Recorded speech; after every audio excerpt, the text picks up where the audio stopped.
3 రీజన్లుగా పెట్టుకుని ఎక్కడికక్కడ అభివృద్ధికి శ్రీకారం చుట్టాం. పొట్టి శ్రీరాములు నెల్లూరు జిల్లా రేపు ఈరోజు చూస్తే ఆంధ్రప్రదేశ్ పారిశ్రామిక అభివృద్ధిలో చాలా ముందుడు ఉన్నారు. ఇప్పుడే ప్రభాకర్ రెడ్డి గారు చెప్పారు. నేను ఒకటే ఆలోచిస్తున్నా, దేశంలోనే నెంబర్ 1 జిల్లాగా పొట్టి శ్రీరాములు జిల్లా తొందరలోనే తయారవుతుంది. ఇక్కడ సుదీర్ఘమైన తీర ప్రాంతం ఉంది. ఇప్పటికే కృష్ణపట్నం పోర్ట్ ఉంది. పైనే రామాయంపట్నం పోర్ట్ వస్తా ఉంది. కిందన దుగ్గరాజపట్నం పోర్ట్ కూడా వస్తా ఉంది. దుగ్గరాజపట్నంలో దేశానికి అవసరమైన షిప్పులు ఇక్కడనే తయారు చేయబోతున్నాం. రామాయంపట్నంలో మీరు చూస్తే అతిపెద్ద కంపెనీ బీపీసీఎల్ ఆయిల్ రిఫైనరీ 1,00,000 కోట్ల రూపాయలు పెట్టుబడి పెడుతున్నారు. ఇది దేశంలోనే అతిపెద్ద చమురు శుద్ధి కర్మాగారం. క్రిస్ ఇండస్ట్రియల్ నోడ్లో 10,000 కోట్ల రూపాయలు పెట్టుబడులు పెడుతున్నారు. కడాన వెనుకబడినటువంటి ఉదయగిరిలో డిఫెన్స్ ఎమ్యునేషన్ క్లస్టర్ వస్తా ఉంది. ఎప్పుడో పెండింగ్ ఉన్న ఇఫ్కో కిసాన్ సెజ్ వంటి పరిశ్రమలు కూడా వస్తున్నాయి. ఇక్కడ మీరు చూస్తే నాకు చాలా ఆనందం. గూడూరు, చిల్లకూరు, కోట, ముత్తుకూరులో 27 భారీ పరిశ్రమలు వచ్చాయి.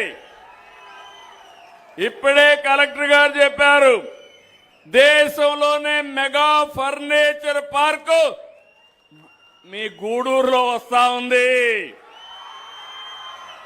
1000 ఎకరాలు పక్కనే, దీని పక్కనే వస్తా ఉంది. 1000 ఎకరాల్లో 10,000 మందికి ఉపాధి కల్పించబోతున్నారు. 3,500 కోట్లు కేంద్రం రాష్ట్రం కలిసి ఖర్చు పెట్టబోతున్నారు. ఒకసారి శ్రీ సిటీ చూడండి, దేశంలోనే ఒక ఆదర్శం. ఈ మధ్య కాలంలో పెట్టుబడులన్నీ మన రాష్ట్రానికే వస్తున్నాయి. దేశానికి వచ్చిన పెట్టుబడుల్లో 25.5% ఒక్క రాష్ట్రానికి వచ్చాయంటే అది ఈ ప్రభుత్వం యొక్క చొరవని మీ అందరికీ తెలియజేస్తున్నా. ఒకప్పుడు పెట్టుబడులు పారిపోయినాయి, ఇప్పుడు పెట్టుబడులు ఎదుర్కొంటా వస్తున్నాయి. అంటే దీనికి కారణం పోయిన నమ్మకాన్ని మళ్లీ తీసుకొచ్చాం. ఆ నమ్మకంతో పెట్టుబడిదారులు ముందుకు వస్తున్నారు. ఇంకో పక్క national highways, state highways, railway corridor, రేపు రాబోయే రోజుల్లో నెల్లూరు మొత్తం చెన్నై నుంచి ఇచ్చాపురం వరకు 4 లేన్ రైల్వే ట్రాక్ వస్తుంది. ఒక ట్రాక్ లో ఫాస్ట్ ట్రైన్ పోతా ఉంటుంది, ఒక ట్రాక్ లో రైల్వే క్యారియర్ అంటే రైల్ కార్గో వెళ్తుంది. లోకల్ ట్రైన్ కావాలంటే ఇంకొక లైన్లో వెళ్తుంది. గుంటూరు ఎప్పుడు కూడా ఫేమస్. దానికి కారణం ఇక్కడ రైల్వే కేంద్రం ఉండడం. భవిష్యత్తులో మీరు రాబోయే రోజుల్లో అన్ని పోర్టులకు అనుసంధానం చేస్తాం. దుగ్గరాజపట్నం ఎయిర్పోర్ట్ వస్తుంది, ఇంకో పక్క పోర్టులు వచ్చాయి. ఇవన్నీ వస్తే ప్రపంచాన్ని అనుసంధానం చేస్తూ ఆంధ్రప్రదేశ్ రాష్ట్రాన్ని నెంబర్ 1 స్టేట్ గా తయారు చేయడానికి ముందుకు పోతాం. ఇదే కాదు, నేను ఎప్పుడు కూడా సాగునీటికి కూడా ప్రాధాన్యత ఇస్తున్నాను. ఫార్మర్ అనేది ఫస్ట్, రైతు అనేది ముఖ్యం. రైతే ఆధారంగా నేను ఆలోచిస్తున్నాను. అందుకే 36 ప్రాజెక్టులు రాబోయే 3 ఏళ్లలో ఒక క్యాలెండర్ ఇచ్చాం. ఇప్పటికే 24,000 కోట్లు ఖర్చు పెట్టాం. మిగిలింది కూడా ఖర్చు పెడతాం. ఈ జిల్లాకు ముఖ్యమైన ప్రాజెక్టు వెలుగొండ. ఈరోజు మీరు చూస్తే ఇది పూర్తి చేసి దుత్తలూరు, వింజమూరు, ఉదయగిరి, మర్రిపాడు, ఆత్మకూర్, అనంతసాగర మండలాలకి సాగునీరిచ్చే బాధ్యత ఈ ప్రభుత్వం తీసుకుంటాం. మొన్నే వెళ్ళాను. ఇంత మునుపు ప్రభుత్వం మీరు చూస్తే 4,000 కోట్ల రూపాయలు పనులుంటే సొరంగం కూడా పూర్తి కాకపోతే ప్రారంభం చేశాడు పెద్ద మనిషి డ్రామాల రాయుడు. ఇదే పని నాటకాలే. ఈరోజు మీరు చూస్తే నేను వెళ్ళి 900 కోట్ల రూపాయలు పునరావాసానికి డబ్బులు ఇస్తున్నా. మొన్నే 300 రిలీజ్ చేశాను. తొందరలో 600 రిలీజ్ చేస్తాను. మొత్తం కలిసి 2,500 కోట్ల రూపాయలు ఖర్చు పెట్టి ఫేజ్ 1 పూర్తి చేసి ఫేజ్ 2 కూడా పూర్తి చేసి వెలుగొండ పూర్తి చేసే బాధ్యత ఈ ప్రభుత్వానిది.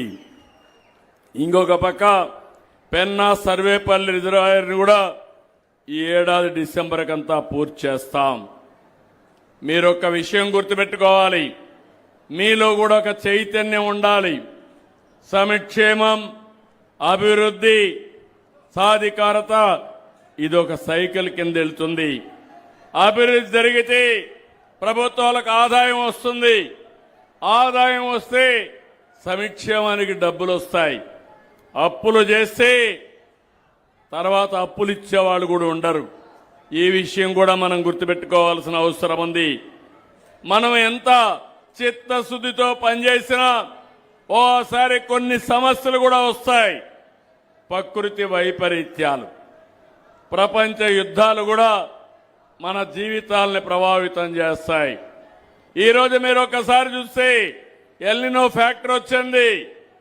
యూరోప్ అంటే మీకు ఒకటి గుర్తుంటుంది, ఇది మన ఊర్లో వచ్చిన సమస్య కాదు, ప్రపంచాన్ని ఎదుర్కొన్న సమస్య. ఎప్పుడు కూడా యూరోప్లో మంచు ఉంటుంది, అదే మరి ఎండ తక్కువ ఉంటుంది.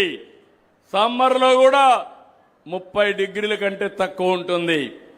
అలాంటి దేశంలో 45-50 డిగ్రీలకు వెళ్ళిపోయింది. కార్లు రోడ్డు మీదకి పోతే టైర్లు పగిలిపోయే పరిస్థితికి వచ్చాయి. ట్రైన్లు కూడా నడవలేని పరిస్థితికి వచ్చాయి. నేను మొన్న విజయవాడలో ఎక్కువ ఎండుంటే నేను నీళ్లు తల్లించాను, మీరు చూసుంటారు. అది ఇప్పుడు యూరోప్ లో చేసే పరిస్థితికి వచ్చారు. వాళ్ళు కూడా రోడ్డు అంతా నీళ్లు కొట్టించి రోడ్లు చల్లబరిచే పరిస్థితికి వచ్చారు. అంటే నేను ఎందుకు చెప్తున్నానంటే ఈరోజు మీరు గుర్తుపెట్టుకోవాల్సింది, పోయిన సంవత్సరం వర్షాలు పడ్డాయి. గోదావరి, కృష్ణ నదులన్నీ పొంగి ప్రవహించాయి. నేను కూడా అన్ని రిజర్వాయర్లు నీళ్లు పెట్టి 65% నీళ్ని నిల్వ చేశాను. కానీ ఈ సంవత్సరం జూన్ అయిపోయింది, జూలైకి వచ్చాం, గోదావరిలో నీళ్లు రావడం లేదు, కృష్ణాలో నీళ్లు రావడం లేదు, ఆల్మట్టికి నీళ్లు రాలేదు. దీనికి కారణం